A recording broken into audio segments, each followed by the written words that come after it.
Hello and welcome back to A Better World. This is your host Mitchell J. Rabin, and we're very glad that you're joining us again today. Today we are on location at the Armenian Church on 34th Street and 2nd Avenue with Drunvalo Melchezidek, who just came to New York for a one-day intensive that we have just finished just now.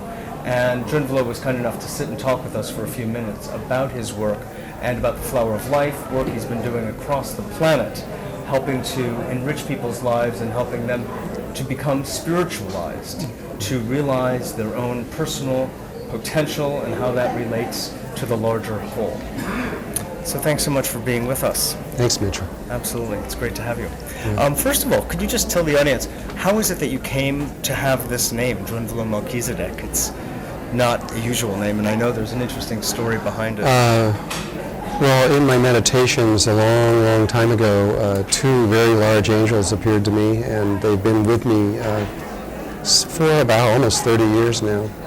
And several years after I had been meditating for a long time, they actually appeared to my wife and told my wife that that was my name from before, but said that I could not use it until the right time. So I waited about 12 years, and then they told me that I was to go out and teach what they had taught me over those 12 years, and that I was then to use that name. And so I did, and that's how I got there. So they were teaching you on the inner planes for some 12 years? Or they taught me on the inner planes and the outer planes in all kinds of ways. They led me to different teachers around the world. I would be sitting in meditation, just sitting there, and they would appear, and they'd say, "Okay, Drunvalo, we want you to go to," and they would say someone's name and address and phone number. They'd write it down. Maybe I'd never heard of this person, and I'd call them up, and it would be that person, and they would say I was to study with that person for a while, and so I did. And For instance, who were some of the people that you called up and went to study with? Who were they? Yeah, some of them. Some of the better known ones, I guess, would be like Ram Dass, remember from years ago, Pir Vilayat Khan. Oh gosh, I don't know. There's been many teachers, Native Americans, people all over the world, and different indigenous people, all kinds of. There's about, I once counted them up. It was about 70 people they sent me to. Over a 12-year period, or so. Well, altogether, most of it was in that 12-year period, but it's still going on, and it hasn't ended. So I'm not sure how many were in that. The teaching and the learning continue to this day. Yeah. Interesting. Now, out of this, I assume it's through your relationship with them that the Flower of Life seminar was conceived, or is that from somewhere else? In the very, very beginning, and I mean in the first few months, they came in and told me how to do the meditation that is taught in the Flower of Life. And then after that, it's a long story, but they came in one day and they said, "We want you to get pencils and pens and all kinds of artwork." So I did. And I said, "What next?" And in the center of the room, like a hologram, would appear a geometrical drawing in full color. You could see through it, but it'd be real. And they said, "Okay, draw it." So I would just copy it onto the ground. There were 46 or 48 of these drawings that I received, and that was the beginning of the sacred geometry. I had no idea what it meant. At the end of that, they said, "Okay, now you have to go to this address," which was 111-444 on 4th Street in Vancouver, British Columbia. And they said, "Go there." And that was the beginning of my spiritual life. I went there, and it was in the middle of the industrial section, so I had to go down this little back alley, and here's this little old door. Above the door was this sign, and it said, that was the address, and it said, "Alpha and Omega, Order of Melchizedek." And what happened inside that door would make a great movie, but I can't tell you what all that is right now. I see, okay, well maybe we'll get around to that someday too.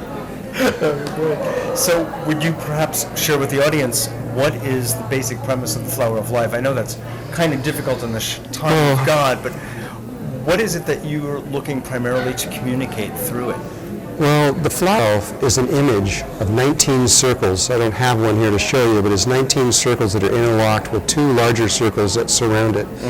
And that image, though we received it in meditation, was found first in Egypt, and then we found it first in one place after another all over the world, 18, 19, 20 places around the world. As essentially an archetypal image. Something it's exactly the same image embossed in the walls, burned in the walls, in the stained glass in Israel, carved on the trunks in Turkey.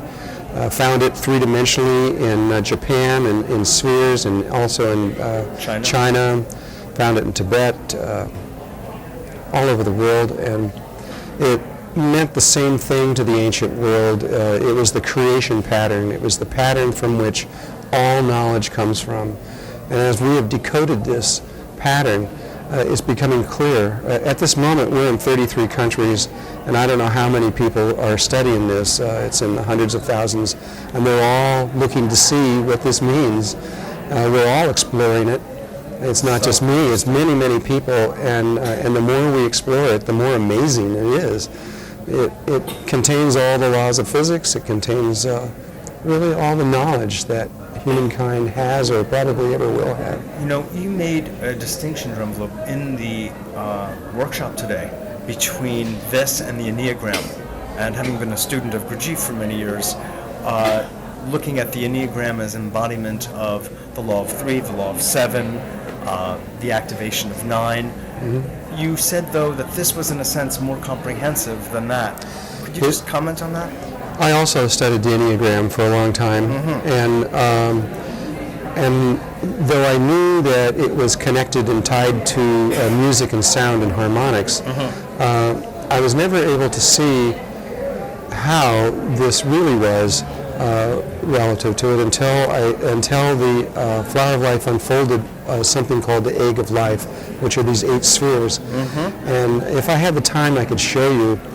But the movement that goes from 1 to 4 to, I forgot, it's been so long, 1 to 4 to 3, 5, 7, 8, I can't remember anymore. Oh, you mean the Enneagram? The way the wings move and all this stuff, and the way the patterns are in there become very, when you look at them and why they move in that way, what that space is between the 2 wings, and which I think is between 4 and 5, all the different things. It's been a long time since I thought about this. It accords with the half tones also in the octave of 7 and 8 being a half tone, and 3 and 4. If you see the sacred geometry that's behind that, and then you look at the Enneagram, you realize that the Enneagram is a two-dimensional mental pattern that someone has created to depict the flow of energy and the harmonics of music.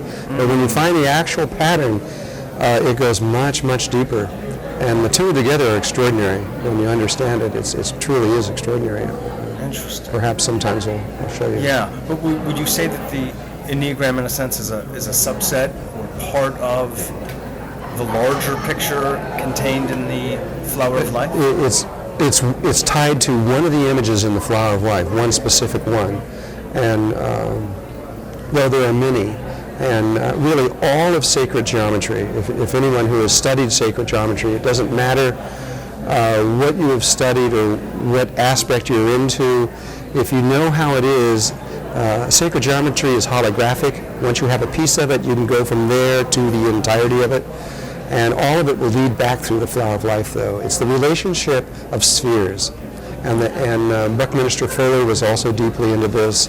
Leonardo da Vinci, many people before understood this. Pythagoras, Thoth in Egypt. Plato, yeah. I'm not sure of Plato, but probably. I'm not positive about him. And he was, of course, initiated by the Egyptians. So. Yeah, his teacher was Pythagoras. And Pythagoras was initiated by the Egyptians, and that's where that information came from, was out of Egypt. But it's all interconnected, and once you see this, you can take any of the disciplines in the world, and once you know how sacred geometry works, you can move it through there and see why they laid out their information in that way. Because the sacred geometry is the creation patterns. It's the way nature creates itself. Manifests. And, how Absolutely. It manifests. In a sense, it's a blueprint. It's a pictorial blueprint of the nature of, no pun intended, nation. At the moment, we're looking into the Bible code and the Torah and what it's depicting. And I believe you'll find the same image in the Torah when you study it carefully, as the Torah and the flower of life are intimately connected. And this is just one example of it. Since you brought that up, I studied the Bible code many years ago in Jerusalem, as a matter of fact, so I loved what you were talking about. Do you regard the Torah, now that you have this new light on it, as an accurate historical text as well as a geometrically accurate depiction of life on Earth? Well, in terms of an accurate historical text, I don't know that from direct experience, so I can't say that. But in terms of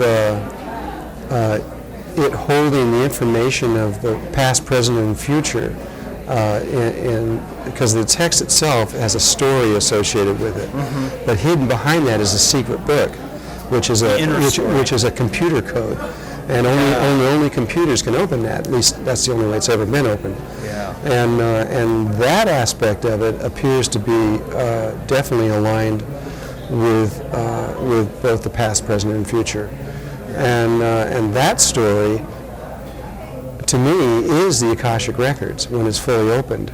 Now, the story that it actually says, the story of the Bible, I'm not sure if it's how it's speaking. I can't say that for sure. Maybe it's a ruse, because that God there is awfully wrathful. Maybe that's just a way, like the lion at the gate, to see if we're willing to pass through that gateway to get to its richer treasure.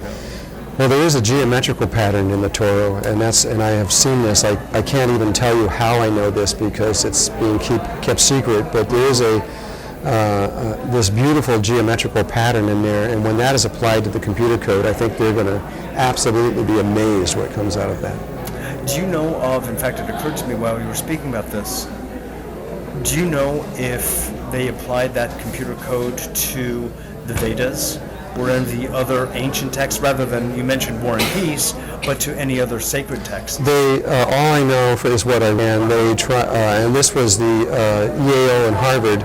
And I don't think this was even a Hebrew university. I think this was our universities trying to disprove it, basically. And so they chose 10 other texts. It was not the Vedas. That's a good one to choose, to attend. I would choose that one myself. Yes. And because the Vedas do hold information numerically in there, and I've seen this for sure. We've studied that enough to know that there is a mathematical information that's awesome that's in the Vedas. Right. And so that's a very good one. However, mathematical, numerological, and sonic. Yes, that's because true. Of the seed syllables. Yeah, that's true. That's true. But because of some other information that I can't put out on this program right now, I actually do think that it is limited to the Torah, because I believe, all I can say is that I believe that the Torah is coming from the future, and that the reason it has the knowledge of our future is because when it was created in the future, it was our past at that time. I can't explain this right now, but those who know what I'm talking about will probably understand. Well, seeing as you're giving the Torah, in a sense, that level of meaning and charge, how then does what you were saying about our coming into the grid of Christ consciousness relate to the Torah? I'm using the word Christ consciousness differently than the Torah would apply it. At least I think I am. To me, the consciousness of Christ, what Jesus held within him was a consciousness, an understanding, a way of perceiving the reality that we all hold as a potential, and that is known throughout the universe. Sort of like the ideal man, ideal woman, in a sense? Well, I guess I should say. Yes, that is one way of seeing it, but it is and I'm using the Christ consciousness primarily because we're in the United States, and that's how people relate. We could just use unity consciousness. We could use other names for it. The name won't change what And we are about to move into a unified way of perceiving, where human beings become cells in a larger body of consciousness, very much like the cells in our body are interconnected within us that give life to whoever we are. Yes. We are about to link as a planet, and something that's very beautiful, as many of the prophecies are kind of doom and gloom and all this violence and stuff that's coming, that may exist. But I believe the time will come and we will go beyond that, and we will enter into something that is real beautiful. The age of peace, the age of love that we've been dreaming about for a long time. Even the Bible says we'll go into 1,000 years of golden light, and I think there is something much greater that's coming than just than words can say. Yeah. Well, before that, you say the doom and gloom piece may still happen. You referred to the word in the Torah, in the Bible code, where it said delayed in respect to the atomic war that was apparently spoken of, referred to as happening in 97. This is important. I don't know if the audience understands what happens in the Torah when they shift the wording, but the computer forms a new matrix. In other words, if they put a word into it, it rearranges the Torah into a new matrix from which the word will show up, and then around that will be all the information associated with that. And they've even found, they took over 60 rabbis, and that they knew when they had died, for example, and they put their names in there, rearranged it, there came up their name, and the exact day and place when they were born, and the exact day and place where they had died showed up, and all the basic information around their life. Now, this indicates that the future, at first it looks like it's solid, it's rocked, and it's locked in stone, and this is the way it's going to be. Oh, yes. But in what you were just last year, according to the Torah, there was going to be an atomic war, and it didn't happen. This was the first time that anything that was in the Torah that said it was going to be there didn't happen. And so they looked up the matrix very carefully, expanded out, and looked around it, and up in the corner, delayed. And then underneath it was this wording that says, I believe it was, you can change this, or are you going to change this? Indicating that the future is not fixed, that we can alter and change things. And this is very important for us to understand, that by our love, vitally important, by who we are, that we do not have to just go down this predestined path. Yeah, that we can alter our pathway, that by our actions, by who we are, we can change this.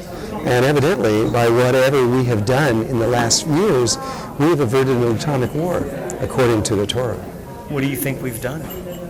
What is your sense of that? I think that we probably agree, but I think that there really is a huge awakening in the world, all over the world. The Flower of Life is in 33 countries, so we can kind of see what's going on around the world, and which countries are waking up and what. And there's an amazing renaissance happening.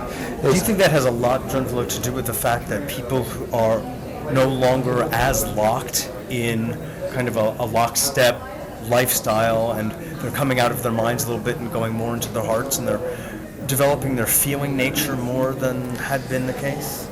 Well, you can see things from different levels, and from that level, yes, that would be true. I think probably the highest source has to do with the sun and the energies that are changing in the sun and how that light is affecting us. This is what the Mayans, which we've been spending a lot of time with, Hun's Batsman and the shaman of the Mayans, and how their feelings is around this, and that it is, you might say, in the DNA of the solar system, that at certain times certain things unlock, and we just happen to be at that moment in history when this new unfoldment is happening, and we're responding to it, and we're just like, it just is.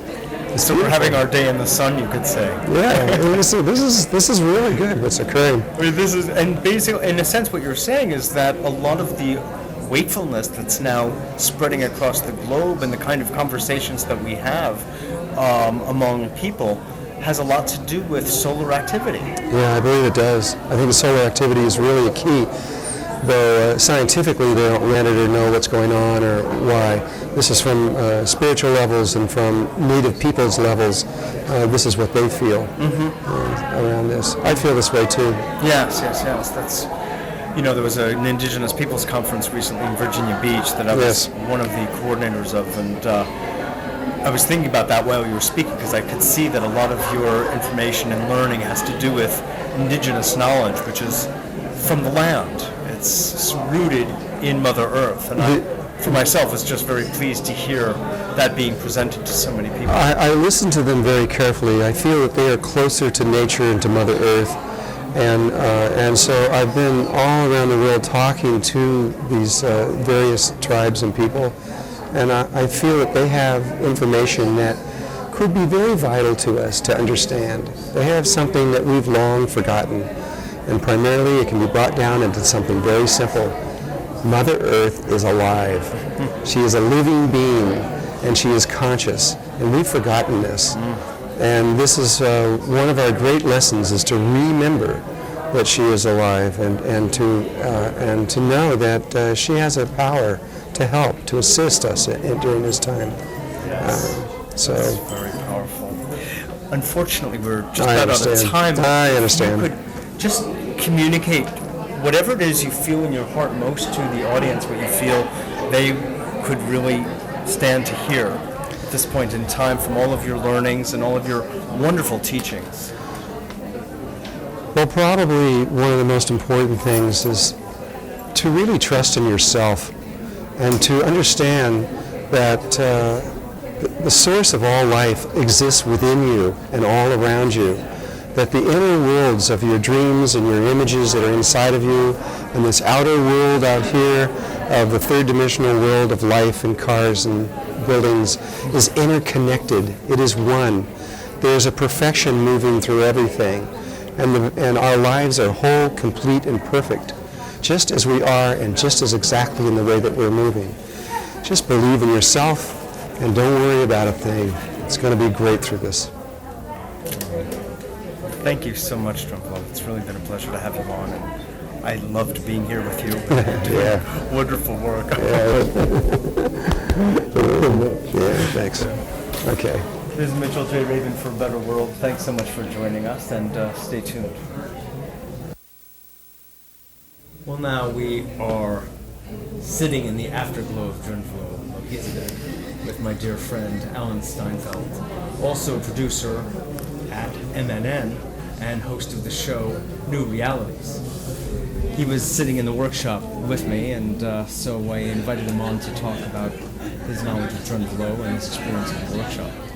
So thanks for being with us. Yeah, you know what I liked about Drunvalo's stuff is that he has summed up what has happened in the consciousness movement in the last 10 years, which has been to highlight some of the sacred gathering, the sacred places, and the sacred geometries, and how we have, how we as a human species are moving to another dimension of thought, another way of being. Well, his influences have been particularly interesting. And why don't you share with the audience a little bit about what you know about his being what's called a walk-in? Well, I don't know if he's changed his story or if he's revised or had more information come, but originally I heard that Drunvalo Melchezidek was a being that came from another, was a non-physical being that came into this body and came with all this incredible information for the planet, including the flower of life, which he talked about, which has obviously plugged people in because it's just taken off. I mean, people have just said yes when they've seen that design. So a walk-in came in. The other thing is that it shows up. I mean, it really does show up all across the planet. Yeah, and it's reactivated a kind of interest in sacred geometry that is really now the latest craze. I mean, it really has been. So Drunvalo, who knows who he is, but whoever this consciousness is now is bringing in vital information and kind of unifying what I call the new consciousness movement, which my show and your show is about. So I don't know where it's... Think of your knowledge of different meditations, etc. What is your sense of the meditations that were taught here today as they relate to others come across over the years? Well, I think the key is, in Drunvalo's meditation, is the Merkabah field, to picture two intersecting tetrahedrons spinning, creating our electromagnetic field. So if we visualize something and project an intent in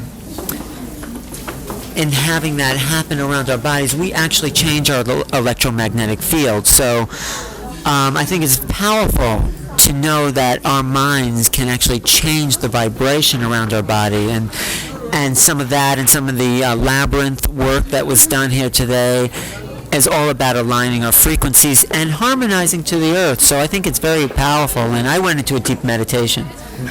I did too. Yes. I did too. Absolutely. I think it's interesting also that unlike so many other meditations, and by no means do I require such a thing, but the work that he's doing has a proven scientific basis. It can be the work he's doing with frequency and even geometrical patterns is something that's been borne out in the work of, he referred to NASA, work that Ed Mitchell, the astronaut who we've also had on the show, has also done and helped to delineate. That's a dimension, some of the work of cymatics, for instance, the interface of sound with movement, sound, with structure. Right. This is kind of formidable because it's very much kind of the new edge, the new cutting edge in the interface between spiritual, mystical life, so to speak, and the scientific nature of inquiry. I mean, I think he knows more than he said. I mean, he did say that, and I think we're at the edge of opening an envelope of a universe that is full of potentials that we can't even fathom. I agree. And so we're just getting little pieces here and there, because what we're coming to will blow everyone's minds about what is possible scientifically, spiritually, the mixing of the two. It's a whole new world. These are endless, and the question is, can we afford the postage? Well, I don't think there'll be postage once we arrive at that place. I think we're probably paying for it. I think everything is email. A little electronic impulse, right? That doesn't even occupy space. It's not even local. Yeah, non-local. It's not local. There's a non-local universe we're living in. Exactly. But I think, I had a good time, and I think the important thing is just for people to stay open and trust their imagination, and be available to whatever kind of messages are coming to them that will lift the planet. I mean, there's lots of messages that come to people that but I think stick with the ones that are uplifting. But I think if they get in touch with a kind of inner center point, it'll only will be uplifting. So I had a great time because it reminds me of what I know and what you know. I mean, so he's a great teacher in reminding people who we are. And well, thanks a lot for coming on and sharing your thoughts with us. Thanks.